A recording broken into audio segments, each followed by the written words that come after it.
れ何ですか？いや、免許証が出てきたんですけど、ここに住んでた人なのかな。ちょっと朝確認した免許証とまた違う免許証が出てきてますね。住んでる方とまた別の人のもの。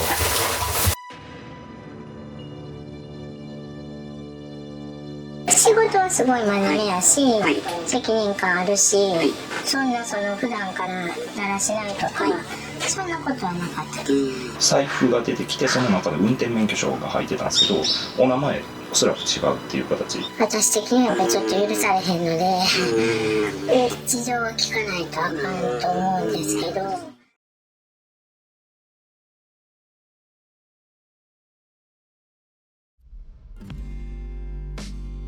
皆さんこんにちは。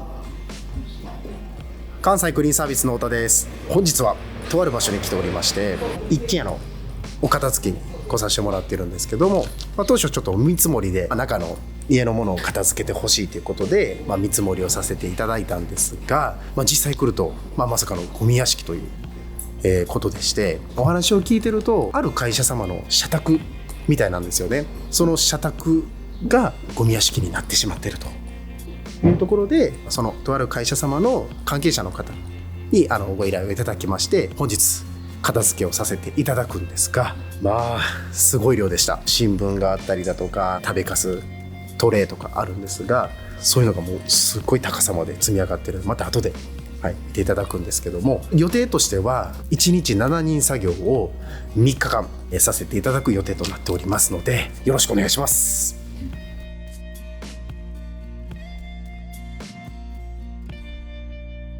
ではちょっと早速家の中と説明していきたいと思うんですが、玄関前ですね。玄関にいきなりバイクがありまして、結構状態としてシートが破れてたりはするんですけども、ずっと放置してる割には結構タイヤとかも錆がなく、まだちょっと整備したら乗れそうなバイクが1台放置してますね。もう外まで散らばってしまってますよね。玄関に行きたいんですけど、わかりますかね？伝わってますかね？ガラスがないんですよ。もともとガラスがあったんですけど、割れて補修がてらにちょっと残ってますけど、ガムテープを貼ってなんとかしのいでたと思うんですけども、それもなくなって、今もう自由に出入りできるような。で、今鍵閉まってるんですけど、もうここから開けれますよね。わあ、これですよ。ちょっと例えばなんですけど、こういう形で目隠ししてたかもしれないですね。そのためにガムテープを縁に貼ったりして、でなおかつガラスが割れかけてて補強で貼ってたのかもしれないですね。では早速、見えますか？もういきなりすごいですよね。今パッと見る感じだと、おそらく多分一段に上がって廊下だと思うんですけど、今目線がもうゴミの高さなんで結構詰まってますよね。170ぐらいはありそうですよね。いつぐらいの新聞かなって思ったんですけど、まず上の新聞で2021年、日付的にも大体3年前ぐらいですよね。奥の方もっともっと古い新聞が出てくるかもしれないですね。だからいつからこういう状況になってしまったかっていうのが分かるかもしれないですね。では中見ていきますね。足元気をつけてください。結構硬いですね。こっから急に高さ上がるんですよ。ちょっと登りますね。もうほぼ天井つく感じの高さまで上がってるゴミの上に今乗ってるんですけど、匂いは今のところ正直個人的には、そんな結構きつい匂いとか何か気になる匂いっていうのはないですね。キッチンになるんですよ。ちょっと中入りますね。ここもう天井普通に手つくります。だから結構高さここも積み上がってるし、もうカッチカチです。ここでもうちょっと早速もうこっち見ていただいたら、もうすごい数の新聞とかがブワーって積み重なってます。ほぼ天井まで行ってますよね。これもしかしたら全部紙かもしれないですね。新聞系が。見ての通り、お酒の缶であったりだとか、タバコですね。吸い殻。その黒いボトルって、これですか？はい、ボディーソープかな？薬用全身洗浄料。もしかしたらここで体を洗ってたかもしれないですね。めっちゃ新しいですね。これ今年のもう最近ですよ。今、11月の撮影日ですけど、11日。10日ぐらいしか経ってないです。おそらくまだ数日前までは、現状住まれてたってことですよね。お住まいになられてましたね。結構、柔らかくなってくるんですよ。ほら。ほら、足入っていくでしょ。ここは、後で、また2階に行くんですけども、2階があります。階段ですね。ここはトイレがあって、一室一部屋があって、洗面があって、お風呂があって、中庭かな。おトイレです。わかります？もうクモの巣も張ってるし、これじゃトイレできないですよね。扉のこの取っ手があるんですけど、だいたい半分ぐらいの高さですもんね。それぐらい今ここは埋まってしまってます。ここすごいですよね。おそらく食べる時に使ったであろうお箸がめちゃくちゃ刺さってます、ここ。階段の、下の押し入れの収納なんですよね。ここもゴミでいっぱい詰まってるし、で、ちょっと怖いのが、扉あるんですよ。さっきのもしかしたらキッチンの方と繋がってるかもしれないので、ちょっと隙間から見る感じだとめちゃくちゃ詰まってます。これ一番上の新聞なんですけど、2015年、9年前の新聞が上に来てるんで、もしかすると下のゴミはもっと前かもしれないですね。これ結構量あるんですけど、一人で住んではったのかな。もしかしたら誰かと一緒に住んでたかもしれないですね。一人で住んでる分には本当に量が多いです。次この部屋の隣に来ました。で、ここは、お風呂場。洗面所ですね。あと裏に行く扉がありまして、もうなだれていってますよね、ゴミが。シャワーするとこだけゴミがあって、お風呂の中は何もないですね。ってことは、そこは使ってたかもしれないですね。ここはもう洗濯機があって、洗濯の物干しラックがあって、っていうぐらいですね。で、あとはもうちょっと出てきてしまってる。2階は2部屋あります。で、1部屋目なんですけど、ここ比較的少ないですね。新聞すごい積み上がってますけど、1階と違って結構低いですね。ちょっともしかしたらなんですけど、同じような色の中身のペットボトルがあるんですよ。これゴミ屋敷の今までしてきて、あるあるというか、多分おしっこですね。おそらく全部おしっこなんですよ。もうこれ、もうまさにそうですよね。何ですか？いや、免許証が出てきたんですけど、ここに住んでた人なのかな。結構お若いですよね。免許証にね、生年月日とか載るんですけど、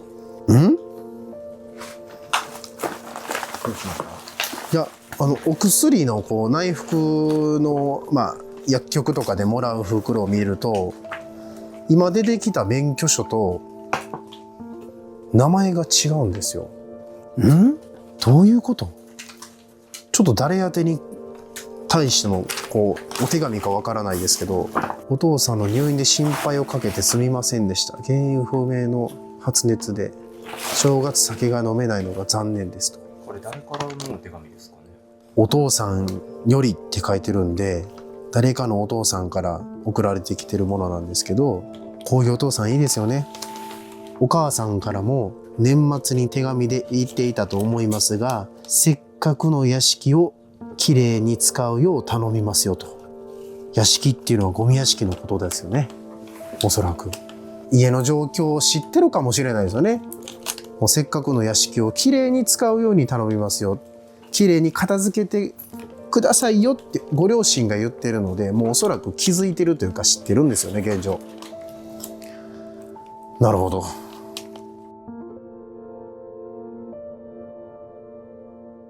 で、あともう一つの部屋行きますね。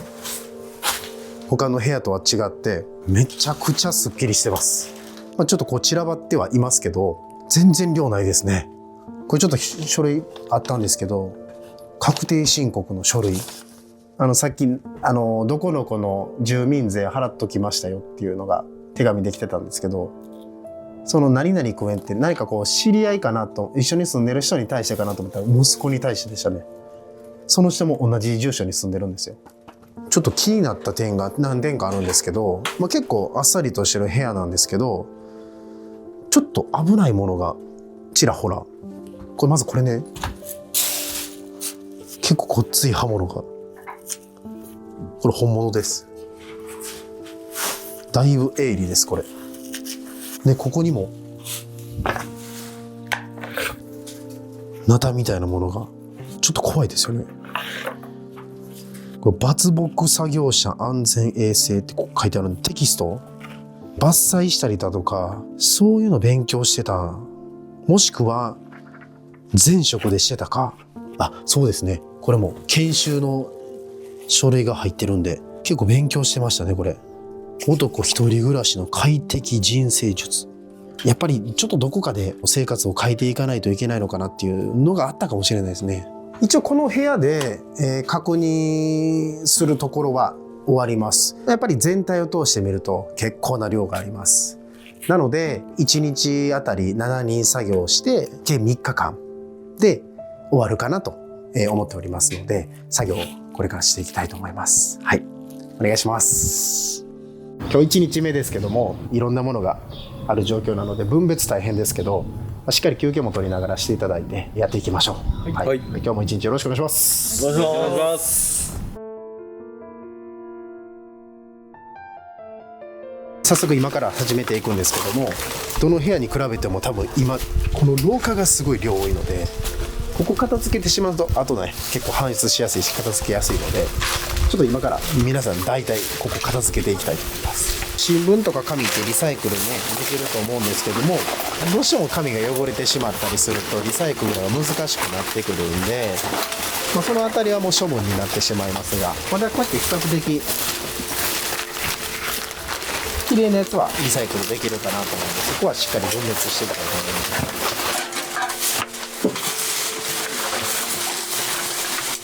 危険なもの使ってありますか？玄関の割れてる扉、これですよね。こんなめっちゃでかいガラスとかもゴミの中に混じってるのでめっちゃ危ないですよね。ただただゴミだけね回収したらっていうわけじゃないので、こういうのもある状況で作業してます。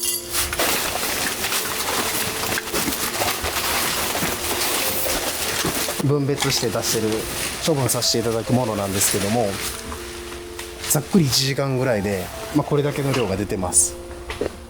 床見えてきましたね、やっと。ここ境目ですか？ここ境目ですね。ここまでが、あれですね。この辺ってどういうゴミが多かったですか？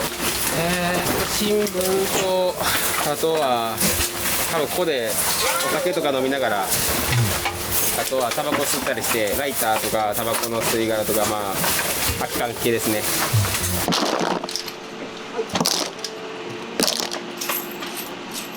太田さん、廊下の状況っていかがですか？手前だいぶ片付いてきたんで、玄関一人入ってもらって仕分けしつつ、こっちも流せれる分流しながら袋詰めっていう感じなので、だいぶ結構片付いてきましたね。たまにやっぱこういうのはお財布出てきたりするんですけど、多分貴重品とかないか確認するんですけど、こうやって小銭が入ってたりするんで、お客様にお返しするんですけども、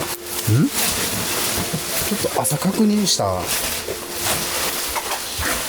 免許証とまた違う免許証ができてますね。住んでる方とまた別の人のもの、保険証は保険証で会社のお名前も載ってるんで、ここに住まれてた方の会社ではないですね。トイレどんな感じでした？トイレもおしっこと新聞紙で、あと服とかも散乱してるんですけど、もうそれらが全部混じってしまってちょっと衛生的にだいぶ悪いですね。玄関前とは違いますね。ちょっと違いますね、ちょっとというか結構違うね、だから最初は主にここやったんでしょうね、でここがいっぱいになってきたからキッチンの方に持っていったんでしょうね。だからキッチンまだ新しいですよね、一番下の新聞ができました。2012年、まあ10年12年ぐらいですね。結構ここやっぱ仕分け大変そうやな。そうですね。すごい入り混じってるよねここ。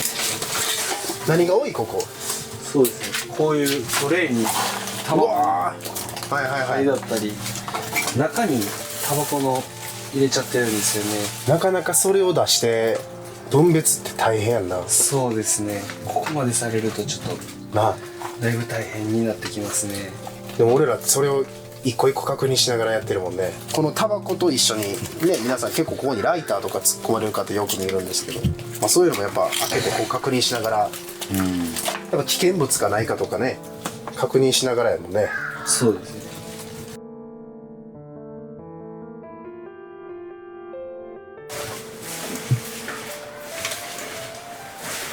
お疲れ様でした。今日1日目終了となります。まあいろいろやっぱりこう片付けていくと、まあ、何が出てくるかって分かるんですけど、結構思ってる以上にペットボトルに入った尿が結構出てきましたね。であと新干しが大量に出てきて、まあ正直まだまだ残ってる状況です。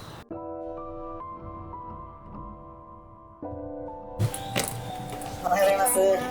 関西クリーンサービスの太田と申します。よろしくお願いします。本日もよろしくお願いします。途中経過確認だけよろしくお願いいたします。はい。まず玄関なんですけども、もうここまであった、ゴミの量ですね。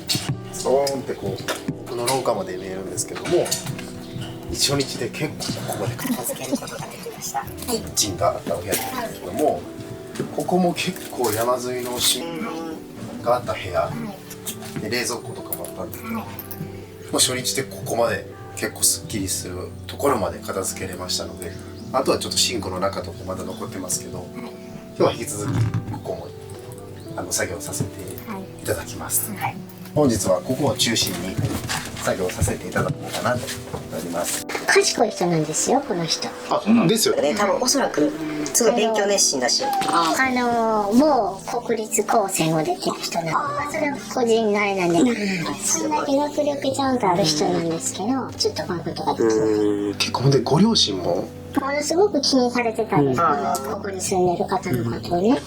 でも結局お姉さんも亡くなって、この人だけになって、でご両親も亡くなったんで、もうご両親が残した家があるから、まあ、帰るっていうことになった。なるほど。はい。まあ、うちはもう出る時にはこの状態って知ってたので、お金積み立ててたのもあるし、まあ本人もちょっと遺産入ってきたから、これで片付けてくださいって言ってお金をもらってた。なるほどなるほど。ちなみに、住人の方っていうのは、まあ、働き始めて何年ぐらいもういらっしゃるんでしょうか。多分15年6年ぐらいもう退職しましたけど。ああ、そうなんです、はい、ここに住んでらしたのはその期間です。はいはい。ここがいわゆるゴミ屋敷化してるっていうのは知ったのはいつ頃になりますでしょうか。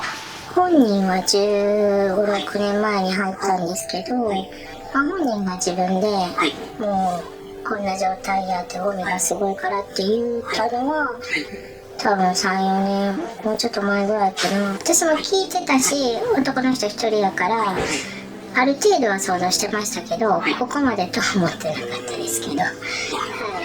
主人が前通ったりとかしたら、玄関とか見るとやっぱり汚いから、まあ、中も相当ひどいんちゃうかっていう話はしてましたけど、まあ、プライベートもあるので勝手に入るってことはしてなかったですけど。そのゴミ屋敷になってるって知った時とかは、まあ、どうされましたか。まあ、ご主人様と相談とかされたりとか。まあしましたけど、本人がいてる以上勝手に片付けることもできないので、まあだから本人が出た時にどうするかっていうことを、まあ、本人と踏まえて考えてはきましたけど、はい。ちなみに住人の方はどんな方でしたでしょうか？仕事はすごい真面目やし、責任感あるし、そんな普段からだらしないとか、そんなことはなかったです。ただ男一人なので、食事とかそういうことは一切自分では家ではしてないとは言ってましたから、外食したりコンビニ買ったりとかっていうのは聞いてました。知っていればでいいんですけれども、この住人さんの、好きなこととか趣味とか何か休暇中とか。タバコ、お酒。なるほど。財布が出てきて、その中で運転免許証が入ってたんですけど、お名前おそらく違うっていう形で、また別の運転免許証が出てきたんですけど、それはなぜか私も分かんないですけど、私的にはそんな窃盗とかするような人間ではないので、でも普通違う人の免許証がここにあるっていうことは、私的にはやっぱりちょっと許されへんので、事情は聞かないとあかんと思うんですけど、ちょっとまた主人に相談しますよ。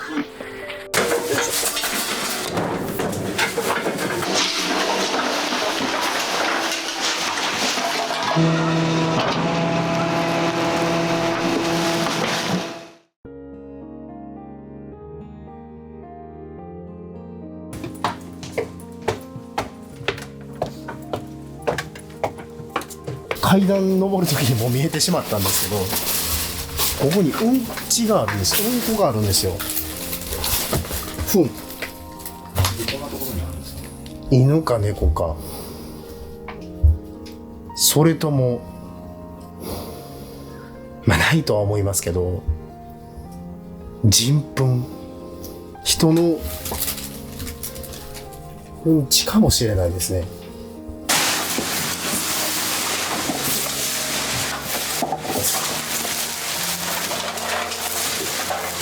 ここがですね、一番メタになんやしてたとこですね。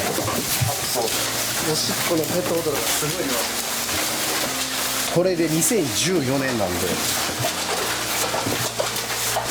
だいたい10年前ぐらいですね。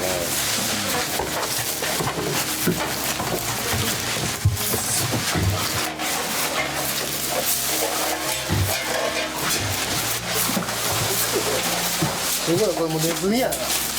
全部かじって粉々にして段を作ってるような感じですね。ここ端っこ全部細かいですね。